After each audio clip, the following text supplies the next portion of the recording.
Susunod, eto na mga kababayan, ako ano naman yung sunod Ken. Mga kababayan, alam ko magkakasimangot na naman kayo ngayon pag usaping Marcoleta. Huwag kayong magkasimangot ha. Kasi good news po ito. Sa mga napangakuan ni Marcoleta na libre ang 2,000 kuryente pababa na bill, libre, hanggang ngayon parang si Cayetano lang, 10,000 ayuda, walang nangyari. Si Marcoleta 2,000 kuryente bill, libre, wala din nangyari. Ngayon mga kababayan, may kasagutan na. Kung naalala ninyo, si Marcoleta mga kababayan ay kinasuhan po, no? Inirekomenda ng ombudsman na kasuhan ng DOJ si Marcoleta ng plunder, no? Plunder dahil sa pagtanggap niya ng 75 million sa mga iba't ibang personalidad na donation. At ang sabi nga ng ombudsman, hindi kami naniniwala na itong 75 million ay walang kapalit. Nako mga kababayan, nilaglag nga ni Mike Defensor si Marcoleta. Sabi nga ni Mike Defensor, bakit naman ako kasali sa kakasuhan? Wala naman ako hiningin kapalit. Pero rinig na rinig po natin mga kababayan sa interview ni Marcoleta ng Net25 na ang sabi niya, Sir, Congressman, wag mo na lang kaming pangalanan, i-disclose mo lang yan, tanawin mo na lang utang na loob sa amin yan. So sa madaling salita, may kapalit, bakit mo sasabihin tanawin mo na lang ng utang na loob nga lang sa amin yan at wag mo na kaming pangalanan? Pero ang sabi ni Mike Defensor ngayon mga kababayan, bakit daw siya kasali sa kakasuhan ng ombudsman, nag-donate lang naman siya, wala man siyang hiningin kapalit. Ngayon mga kababayan, buko doon may precautionary hold departure order.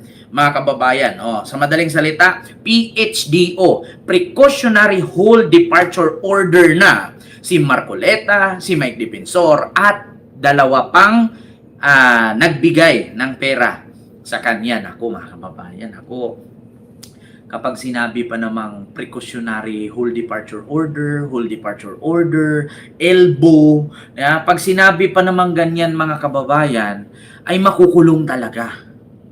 'Di ba? O naalala nyo ba si Jinggoy Estrada?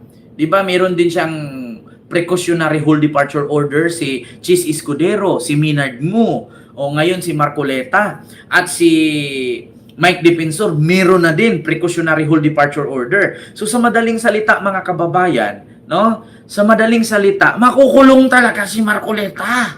Hala ka, nako, Chinador.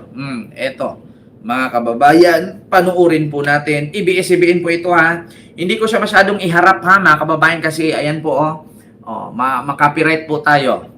Tingnan natin ha, mga kababayan. Are you tired of your boring old skins? Head to Trade It and trade them for exciting new ones.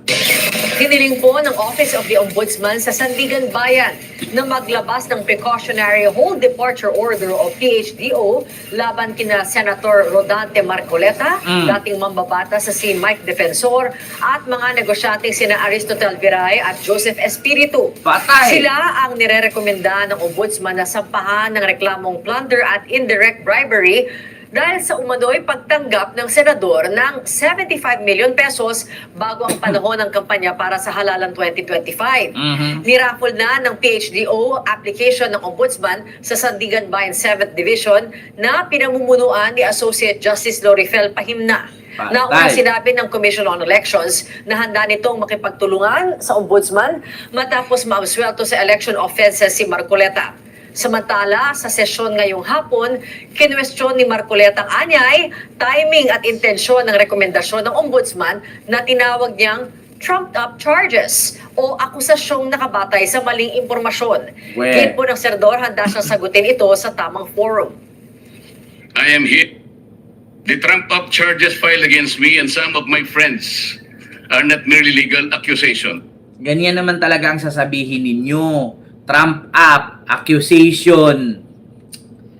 Alam naman namin yan mga kababayan na ganun ang sasabihin. Si Digong binasahan na nga ni General Torre ng Miranda rights, warrant of arrest. Ang sagot ninyo, kidnap. Diba? Hindi na bago sa amin yan, mga DDS. Oo, si Digong, kaklarong-klaro. Andyan yung mga pulis, otoridad, may mga lisensya, active pulis, men and women. Andyan pa si General Torre, binasahan ng Miranda rights o sa madaling salita, warrant of arrest. Alam nyo ang pakalat ng mga DDS? Kinidnap. So ano bang expect namin na sabihin ni Marcoleta? Gawa-gawa, malisyoso, misinformation. Continue. They form part of a deeper and more nefarious design Ayan na naman. to intimidate independent voice. Ang dami mo pang sinasabi sa English, sabihin mo na lang gawa-gawa at pinag-initan ako. Ganun lang yun eh. Para maintindihan ng Pilipino, i-Englishin mo pa para magmukhang social. Eh, sabi nga ni Antonio Carpio, low IQ na lawyer ka eh. Di ba? May mga malalalim pa na English na mga kahulugan na, ganito, ganyan, ganun. Hindi na lang diretsuhin. Pinag-initan ako ni Boying kasi pinag-initan ko siya noon. Tapos, kailangan pa bang i-memorize yan? Huwag mo na Englishin, Marcoleta. Kasi nga, hindi mo nga yung masyadong nuggets, binasa mo pa nga eh. Bakit? Mahirap ba ibigkasin? Ganun lang naman yan. Para maintindihan ng mga bobong DDS, sabihin mo dyan, gawa-gawa lang ang kaso sa akin. Pinag-initan ako ng ombudsman kasi bakit? Sara Duterte supporter kasi ako, hindi kasi ako makabangag. O, ganun dapat. Hindi naintindihan ng mga DDS eh. Pa-English ka pa dyan. Isa lang sabihin ng mga DDS, ano kaya yung sinabi ni Marcoleta? Hindi ko magets yun eh. Kasi bakit? Mga bubo kasi kami mga DDS eh. Oh. So, sa madaling salita, okay na yan. Paluin martilyo ang TV. Bakit? Paulit-ulit na lang yung mukha na yan. Kasi hindi na gets ng mga DDS eh. Alam niyo sa totoo lang, mga kababayan, ang mga DDS, mga low IQ yan. Mga mahina, maka-catch up, mga lack of apprehension. Hindi masyadong makagets. Kaya wag niyong Englishin yung mga sinasabi niyo dyan sa Senado, Tagalogin ninyo para maintindihan nila. Kasi nga, kahit nga Tagalog, hindi nila maintindihan, i-English niyo pa. Ulitin ko ha, ano daw? Anong ginawa ni Ombudsman kay Marcoleta? Anyay, timing at intensyon ng rekomendasyon ng ombudsman na tinawag niyang trumped-up charges. Trumped-up akusasyong charges. nakabatay sa maling impormasyon. Trap-up charges. Huwag mo nang Englishin. Nabubulol nga ako magbigkas tapos hindi pa maintindihan ng DDS. Ang sabihin mo, pinag-initan ka ni Boying. Kasi pinag-initan mo si Boying noon. Ganun lang naman yun eh. Para pag rinig ng mga DDS, grabe si Boying no, abusing of power, pinag-initan si Marcoleta kasi ombudsman na siya.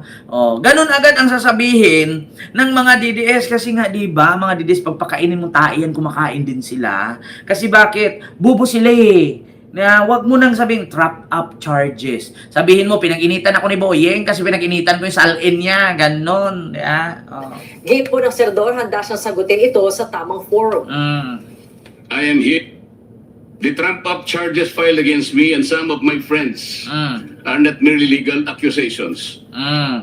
Yung bintang na kaso sa akin, yung tanim kaso sa akin at sa aking mga kaibigan, ganun dapat.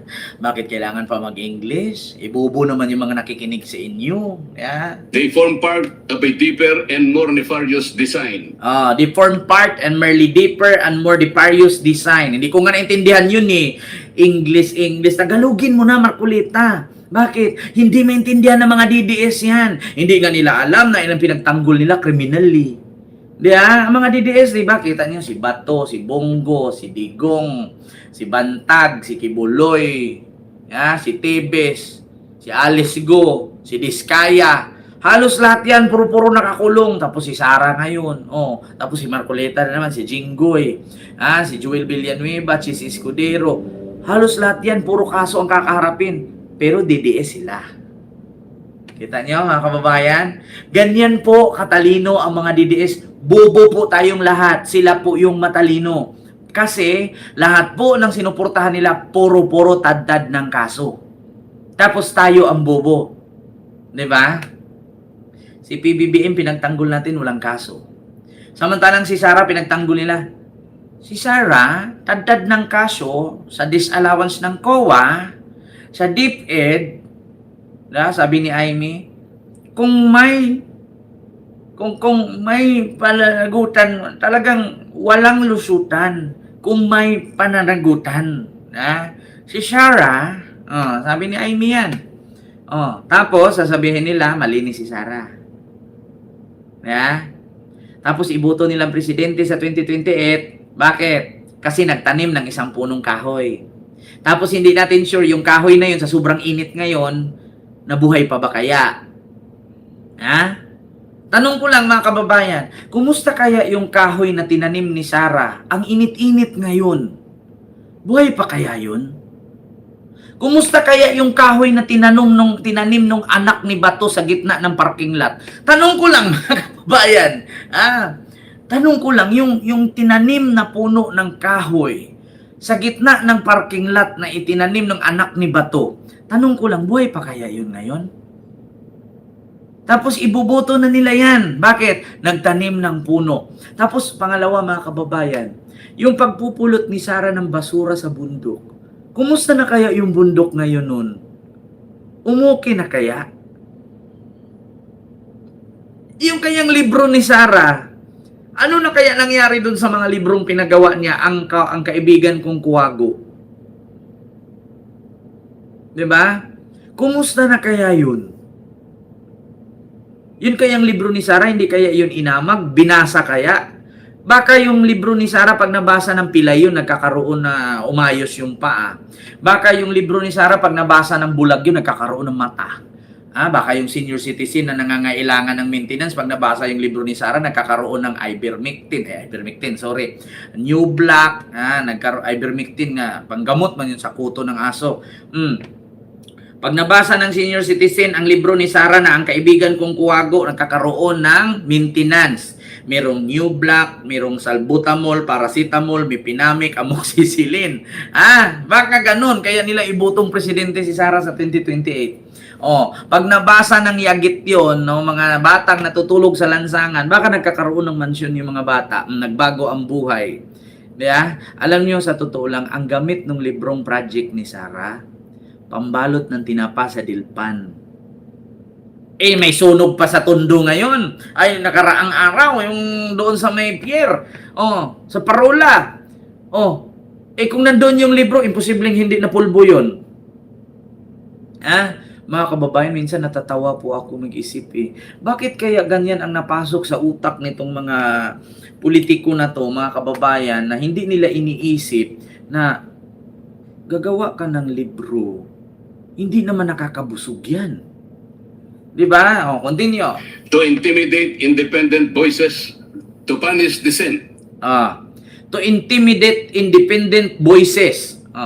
Ayaw na lang kasing Tagalogin kasi Marcoleta, hindi mo nga naintindihan kaya binasa mo yung script And to warn every senator that the price of asking hard questions could lead to personal damnation. Yun na yun, Tagalogin mo kasi. Kaya nga minsan si Marcoleta, hindi sinusuportahan ng mga DDS iba Bakit? Pati nga yung INC iba, nawawala ng gana kay Marcoleta kasi bakit? In English ba naman? Hindi nga maintindihan ng mga DDS yan. Tagalogin mo. Pangalawa, hindi naman lahat ng INC nakasuporta dyan. Alam niyo, sa totoo lang mga kababayan, may kaibigan kaya ako ng INC. Sabi niya, kung ano ang ituro ng ministro namin, hindi ko kaya ibubuto. Diba? Kasi minsan daw kayong ministro nila ang magsabi, ito ibuto ninyo. Ito suportahan ninyo. Hindi daw niya sinusunod kasi ayaw nga daw niya. Hindi nga daw niya binuto si Marcoleta Gusto niyo ba pangalanan ko pa? Gusto niyo ba pangalanan ko pa? Nasa Hong Kong siya ngayon. Malaki ang bag niya, ikapo. Malaki ang bag niya, nagbibigay nga sa akin lagi Sabi niya, ito Ken, pang-load mo, tapos pagpunta ka ng Hong Kong, ako bahala sa pagkain mo. Diba?